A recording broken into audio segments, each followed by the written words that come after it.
Nasihat yang pertama adalah ilmu adalah cahaya yang Allah Subhanahu wa taala berikan kepada hamba-hambanya.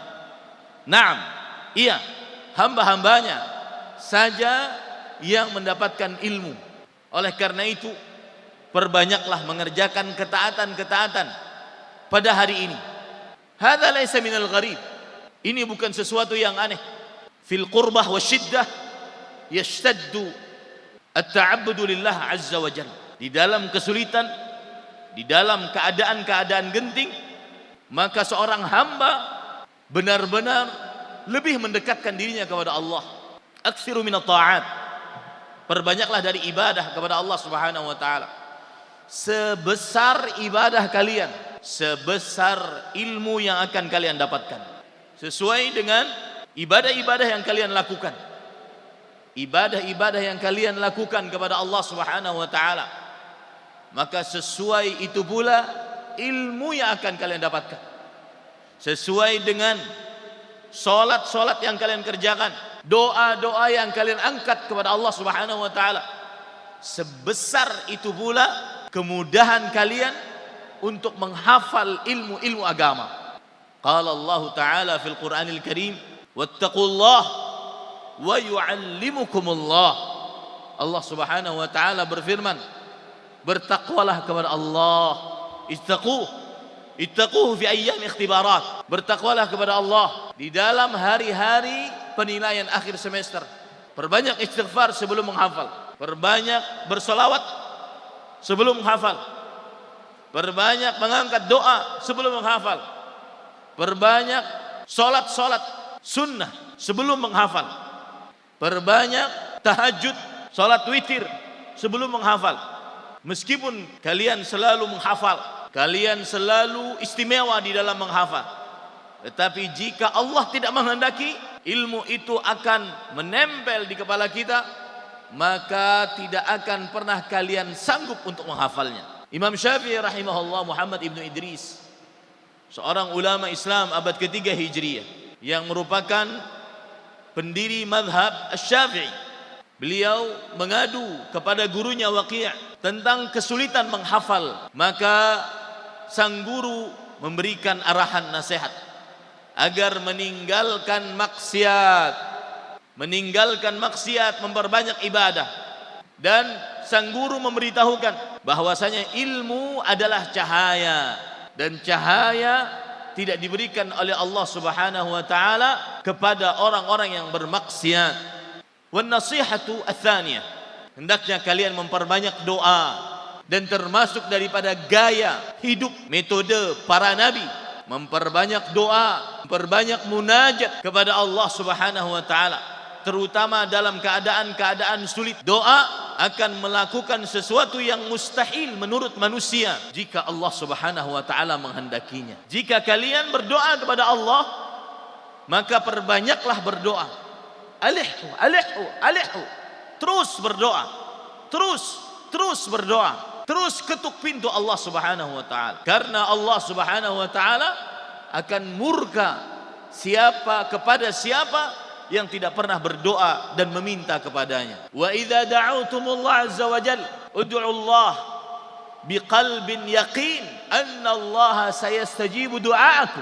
Kama qala ar-rasul sallallahu alaihi wa ala alihi wasallam, inna Allah la yaqbalu du'aan min qalbin ghafil lahin. Sesungguhnya Allah Subhanahu wa taala tidak akan menerima sebuah doa dari hati yang lalai, yang tidak yakin bahwa Allah Subhanahu wa taala akan mengabulkannya. Aktsiru minad du'a fi hadhihi al-ayyam wal musa'adah. Hendaknya kalian berdoa kepada Allah Subhanahu wa taala karena kita sangat memerlukan pertolongan dari Allah Subhanahu wa taala. Tidak ada yang bisa memberikan pertolongan kecuali Allah Subhanahu wa taala. Ats-tsalitsatu minan nasihah, 'alaikum bimujahadatin nafs. Qala Allah taala, walladzina jahadu fima lanahdiyannahum subulana innallaha lama'al muhsinin. Hendaknya kalian berusaha, berijtihad, berusaha dalam belajar. Allah Subhanahu wa taala hanya akan memberikan petunjuk kepada yang berusaha. Ilmu, al-ilm la yunal birahatil jism. Ilmu tidak didapat dengan leha-leha, bidzahik wal mizah.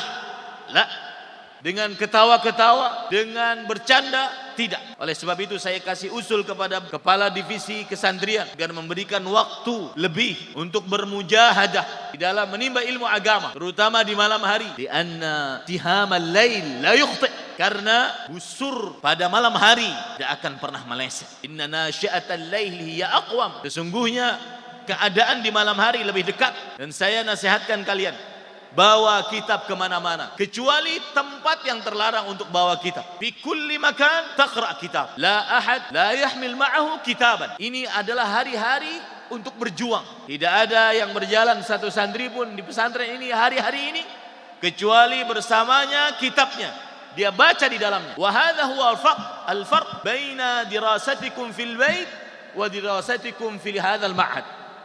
Ini adalah perbedaan antara tata cara belajar kalian di rumah dengan tata cara belajar kalian saat di pesantren ini. Hadhihi an-nasihah ats-tsalits, ar-rabi'ah wal akhir, yang keempat, yaitu la najaha illa bitartibil waqt. Tidak ada kesuksesan tanpa mengatur waktu yang benar. Tabihu minal waqt, al-waqtu lahu sifat, lahu sifat. Hati-hati terhadap waktu. Waktu memiliki sifat-sifat. Awalan, idza ja'a la ya'ud. Jika dia datang, tidak akan pernah kembali. Yang sudah lewat setengah jam tidak akan pernah kita bisa kembalikan. Meskipun engkau bersedekah dengan sejagat raya emas. Ini yang pertama dari sifat waktu. Jika datang tidak akan pernah bisa kembali. As-sifat tsaniyah lil waqt, sar'ana ma yamdhi. Dia sangat cepat, selalu cepat berlalu. Thumma thalithan, as-sifah lil waqt, al-waqtu athmanu min adh-dhahab. Waktu, yang ketiga sifat waktu, waktu lebih berharga dibandingkan emas. Limadha? Li sababaini dzakartuhuma. Kenapa waktu lebih berharga daripada emas? Dengan dua sebab yang sudah saya sebutkan. Waktu jika datang tidak akan bisa dikembalikan, meskipun kita bayar dengan uang. Waktu akan sangat cepat berlalu, tidak akan bisa ada yang menahannya. Illa Rabbu al-asr, kecuali yang memiliki masa, yang akan bisa menghentikan masa itu sendiri.